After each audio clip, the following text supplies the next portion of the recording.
ISF agent ও ভোটারদের ভোটদান কেন্দ্রে যাওয়ার আগেই ফিরিয়ে দেওয়ার অভিযোগ উঠল শাসক দলের বিরুদ্ধে। পুমলিয়া প্রাথমিক বিদ্যালয় অশোকনগরের ভুরকুন্ডা পঞ্চায়েতের 18 নম্বর বুথে আইএসএফ এজেন্টকে ঢুকতে না দেওয়ার অভিযোগ তৃণমূলের বিরুদ্ধে। এমনকি আইএসএফ কর্মী সমর্থকদেরও ভোটদান কেন্দ্রে যাওয়ার আগেই রাস্তাতেই ফিরিয়ে দিচ্ছে তৃণমূল কর্মীরা।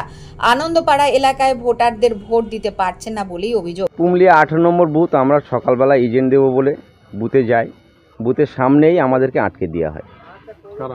তৃণমূলের। আমরা আইএসএফ করি। তৃণমূলের লোকজন প্রচণ্ড বলে যে যেতে পারবি না, গেলে তোমার মেরে এখানে ধুলিয়ে ফেলাবো। আমরা ভয়ে এজেন্ট না দিয়ে চলে আসতে বাধ্য হয়। তারপরে আমাদের যে ভোটাররা যায় তাদেরকেও একে একে ওখান থেকে আটকে দেওয়া হচ্ছে। কোনো রকমে কেউ ভোট দিতে পারে না। না না কি চান আপনারা? আমরা চাই আমাদেরকে কেন্দ্র বাহিনী দিয়ে গ্রাম থেকে হয় গ্রামে ভোট করাতে হবে, না হলে নিয়ে যেতে হবে এবং সঙ্গে নিয়ে আসতে হবে। তাদের ভোটারদের নিরাপত্তা দিতে হবে, তাহলেই আমরা ভোট দিতে যাব। তারপরে কি হলো?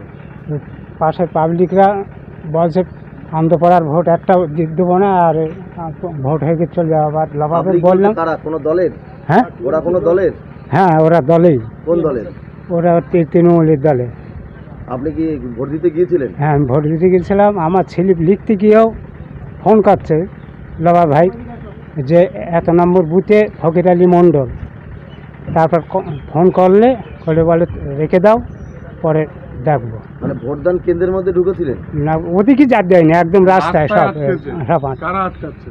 ওই তো তৃণমূলেরা। তৃণমূল। আপনি কোন দল করেন? আমি আইএসএফ। হ্যাঁ। পুলিশকে জানিয়েছেন? না।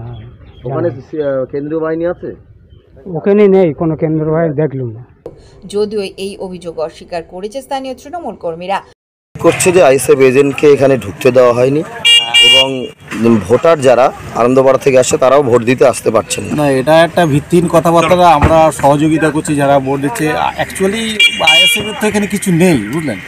এখানে সংগঠন নেই, যার ফলে ওরা ভয়ে তারা এগুলো ভীতু। ওরা আমরা তাদের সর্বাধিক সহযোগিতা করছি। এখানে যারা আসছে আমাদের অনেকে বলেছে যারা আসতে পারে, হ্যাঁ আসছে তারা, আমরা সহযোগিতা করছি, ফুললি তাদের সাপোর্ট করছি। কারোর কোনো এখানে কোনো অশান্তির জায়গা না। এই বুথ খুব শান্তিপ্রিয় বুথ।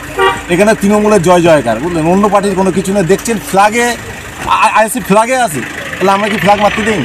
আমরা ফ্ল্যাগ মারার জন্য জায়গা ছেড়ে রেখেছি, মারুক না। আরে গণতান্ত্রিক মানুষ তার ব্যক্তিগত ভোট দেবে, এখানে তো কোনো সমস্যা নেই। দিদির উন্নয়ন কথা বল।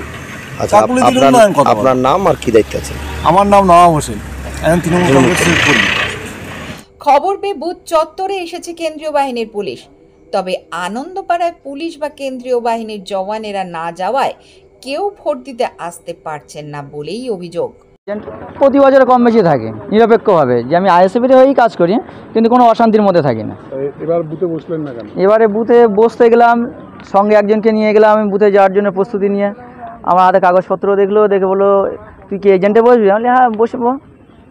তখন যে আমাকে নিয়ে গিয়েছিলো তাকে ডাকলো, ওকে ডেকে বললো এজেন্টে কেউ বসবে না, আর তাছাড়া যদি এজেন্টে বসে আর তুইও যদি ভোট দিস, তোর মানে গ্রামের ভোটও কেউ দিতে পারবে না, একদম মেরে গুড়িয়ে ধুলো করে দেওয়া হবে।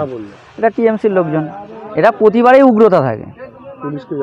পুলিশকে জানাবো, পুলিশ তো সেখানে নেই। নির্বাচন আমি স্পটেই যেতে পারছি না, মানে আমি যে প্রবেশ পথ দিয়ে ঢুকবো সেই প্রবেশ পথেই তো মানে রাস্তাতে আটকে রেখে, এমনকি 2-3 দফায় ওদের লোকজন রাখা আছে। মানে যে মানুষজন যে একত্রিতভাবে যাবে, 2-3 দফায় যদি লোকজন থাকে, এখন প্রাণ সংশয় নিয়ে কে এখন এর মধ্যে ঢোকে? এমডি নুরালিন মণ্ডল।